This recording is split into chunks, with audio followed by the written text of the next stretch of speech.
अगर current affair की बात की जाए तो एक और ऑर्गेनाइजेशन है वर्ल्ड में जो काफ़ी न्यूज़ में रहा, जिसको हम लोग कहते हैं BIMSTEC, bay of Bengal initiative for multi sectoral technical and economic cooperation.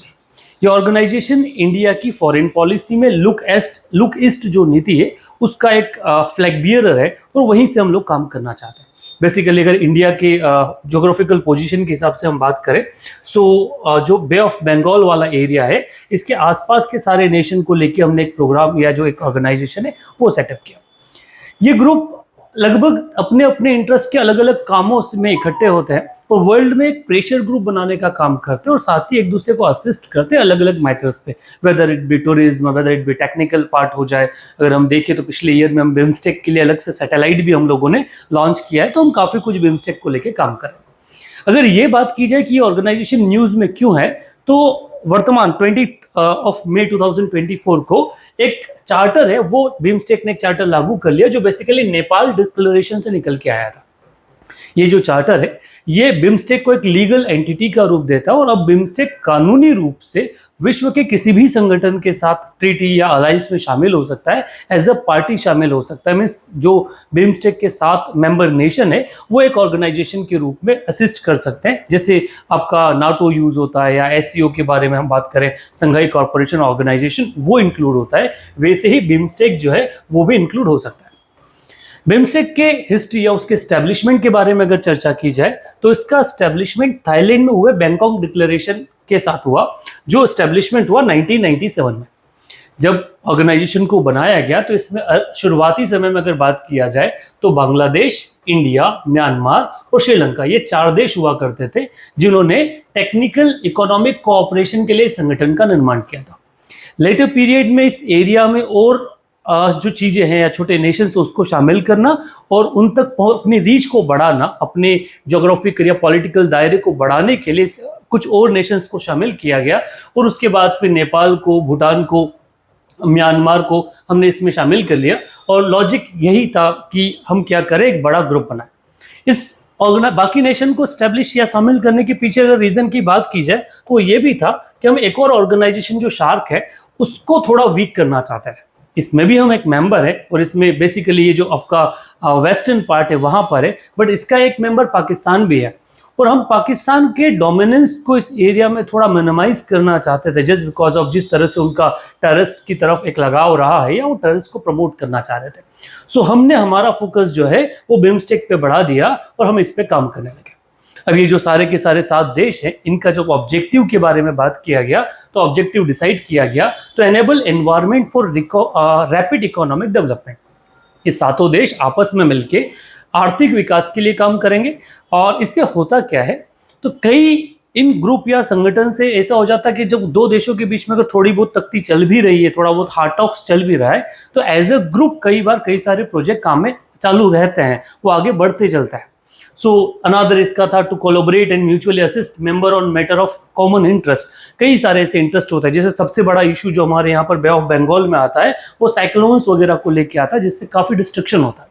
अगर हमारे पास कोई अच्छी टेक्नोलॉजी अवेलेबल है तो हम क्या कर सकते हैं, इन साइक्लोन्स को प्रेडिक्ट कर सकते हैं और इनके थ्रू होने वाले लॉसेस को मिनिमाइज कर सकते हैं। सो वो सेकेंड हमारा ऑब्जेक्टिव इसके अंदर रहा।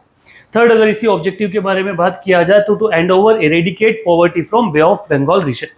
हम माने ना माने, ये जो पूरा रीजन है डेंसली पॉपुलेटेड है। India being the largest population in the world, Bangladesh की स्थिति वही है, अगर म्यांमार में देखा जाए तो वो है। सो ये डेंसली पॉपुलेटेड है, डेंसली पॉपुलेटेड है, रिसोर्सेज कम है, इसलिए पॉवर्टी ज़्यादा है। सो हमने एक एम ये भी डिसाइड किया कि हम सब लोग मिलकर इस दौर पे काम करेंगे कि हम इस पूरे रीजन में जो पॉवर्टी है उस पॉवर्टी को इरेडिकेट कर सकें। एंड द लास्ट जो हमारा ऑब्जेक्टिव था, to establish multi dimensional connectivity, promote synergy among connectivity framework. हम यहाँ पे अलग अलग कनेक्टिविटी स्टैब्लिश करना चाहते हैं जिसको हम कम्युनिकेशन कहते हैं। किसी भी नेशन के डेवलपमेंट का अगर रीढ़ माना जाए, उसका बैकबोन माना जाए, तो वो वहाँ हो रहा कम्युनिकेशन नेटवर्क होता है। अगर हम एक देश से दूसरे देश जल्दी पहुंच पा रहे हैं, हमारे पास वेल डेवलप्ड पोर्ट है, वेल डेवलप्ड हाईवे का नेटवर्क है, तो एक जगह से दूसरी जगह हम लोगों का मूवमेंट जो है वो ईजी हो जाता है। अगर मूवमेंट ईजी होगा तो आपका ट्रेड है वो एक्सपांड होगा, टूरिज्म है वो बढ़ेगा और साथ ही साथ हम टेक्निकल कोऑपरेशन जो है उसको भी बढ़ा सकते हैं। सो इन प्राइमरी ऑब्जेक्टिव के साथ हमने ये पूरा के पूरा ऑर्गेनाइजेशन बनाया। पहले इसको अगर अर्लियर देखा जाए तो इतना ज़्यादा इंपॉर्टेंस लास्ट फ्यू गवर्नमेंट्स में नहीं दिया गया, बट मोदी सरकार के आने के बाद हमारा बिम्स्टेक के ऊपर जो फोकस है वो थोड़ा बढ़ गया। और उसके बढ़ने का पीछे जो रीजन जिसके बारे में हमने बात किया, हम ये जो शार्क नेशन से इस वाले ग्रुप से हम थोड़ा सा क्या कर गए, इसको हम डोरमेंट कर गए। हुआ ये था कि शायद 2014 के बाद जब इस्लामाबाद में शार्क का कॉन्फ्रेंस होना वाला था, तो भारत ने टेररिज्म के इशू के कारण इस इस्लामाबाद कॉन्फ्रेंस को बॉयकॉट कर दिया। और ये जो बाकी सारे नेशन है जो बिम्स्टेक के भी हिस्से हैं, उन लोगों ने हमारा सहयोग किया उस चीज में। अभी हमारा मोरल लायबिलिटी बन गया कि हम क्या करें, हम बिम्स्टेक को आगे बढ़ाएं। और उसके लिए फिर हमने आने वाले टाइम पीरियड पे काम भी किया और बिम्स्टेक को एक बड़े ऑर्गेनाइजेशन के तौर पे क्रिएट कर लिया। वर्तमान समय में जो इंडिया का फॉरेन पॉलिसी चल रहा है, जिस फॉरेन पॉलिसी में हमने जब कहा जाता है फॉरेन पॉलिसी के गाइडिंग प्रिंसिपल को, तो मोदी जी शुरुआत में कहते थे कि जब उनको बहुत ज़्यादा नहीं पता था फॉरेन पॉलिसी के बारे में कि किस देश के साथ हमारे संबंध कैसे, तो उन्होंने कोड दिया था कि न तो हम आंख झुका के बात करेंगे, नहीं आंख उठा के बात करेंगे, हम आंख मिला के बात करेंगे।